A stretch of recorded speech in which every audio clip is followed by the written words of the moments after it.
囧、米南朗这几天跑去派出所报案，高一些名人对我们妨碍名誉。你满手的中共统战证据，你不拿去给国安局，跑去告人妨碍名誉，跑去告民事。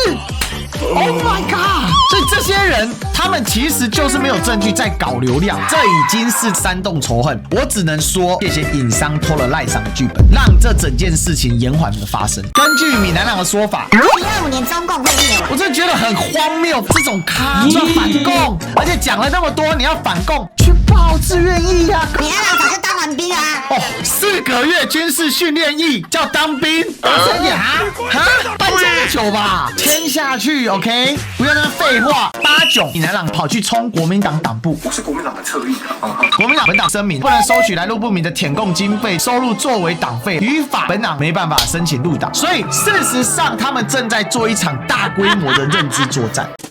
Ladies and gentlemen, welcome the host. 8囧跟米南朗这几天跑去派出所报案，就说：“哎呦，你的纪录片里面有大量的中共在台统战工作者，那他现在跑去报案，是不是要把证据交给警方啦？”结果不是，他们去警察。刚跟8囧一起来告一些名人对我们妨碍名誉嘛，对吧？他们不是来告发这些人背后是中共势力内乱外患罪，他们是来告人妨碍名誉啊！我的天啊！你满手的中共统战的证据，你不拿去给国安局、警察去北检，他跑去告人妨碍名誉，他才去告民事。Oh my god！ 所以我才说宋楚瑜应该告死他们不要再闹了。所以这些人，他们其实就是没有证据在搞流量，但是很多人因为他的统战纪录片信的不轻啊。两岸之间只有统战没有交流，根本不需要分辨。台湾有好几百万心向中国人，你们选了一条积极之路，我能做的只有留言支持你们。什么台湾人文董是宋贝贝推荐亲民党，不会是傅子文、傅昆萁吧？就是一直告我们妨碍名誉，那我们也告你妨碍名誉。为什么要告呢？因为他们妨碍名誉，真的很可笑。就你们可以告我，明明做错事的人是你们那些人，然后你们告我。其实从这边大概也可以知道，是非这个观念在他们这边已经彻底的扭曲掉了。他们的认知世界已经跟黑熊进行一定程度的同步了。要看敬请期待啊，后续的操作接下来就一定是一场战争了。他们把它比喻成一场战争，所以他们拍摄在捷运车厢拿枪棒棒棒棒杀人，这某种程度也是一种洗脑啊。他们为了流量可以做到这种程度的时候，那就是一场疯狂。那接下来的破坏力就不是这么简简单单的事情。表面上学周楚除三害，后续如果没有高强度的关注，一定会发生极端事件。因为郑捷在捷运车厢杀人，后续的模仿犯就在台中捷运杀人。那现在如果把郑捷案对于社会的不公转向于对于统战的控诉呢？对于中共的暴力转嫁到一般老百姓身上呢？这已经是煽动仇恨。我只能说，谢谢影商偷了赖上的剧本，让这整件事情延缓的发生。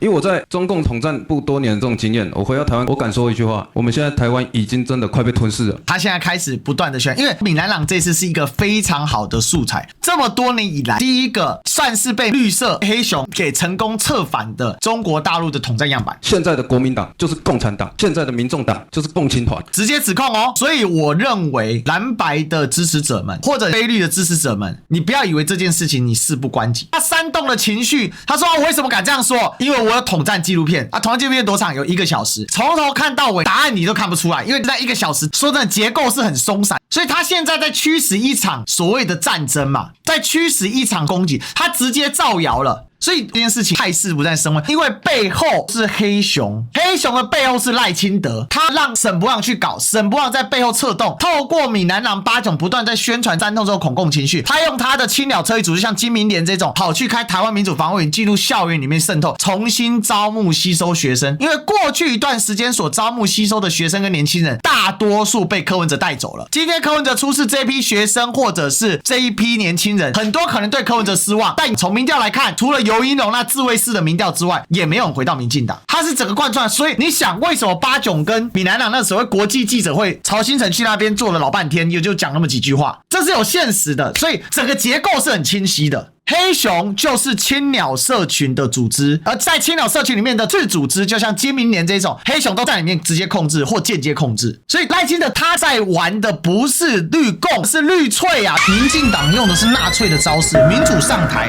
民粹冲锋，合法解散，不修宪及独裁。人家有国会山纵火案，民进党可以搞宪法大审判，纳粹搞长刀之夜，清除政敌，民进党黑熊上街，青鸟不会出去哦。纳粹搞权力法案，民进党宪法法庭，他在提升一场非常疯狂的麦卡锡主义。今天他们坐不住了，他们跑去冲国民党党部，我是国民党的侧翼啊。网红89闽南郎直接杀到国民党中央党部申请入党，但国民党丝毫不领情。这是现场啊、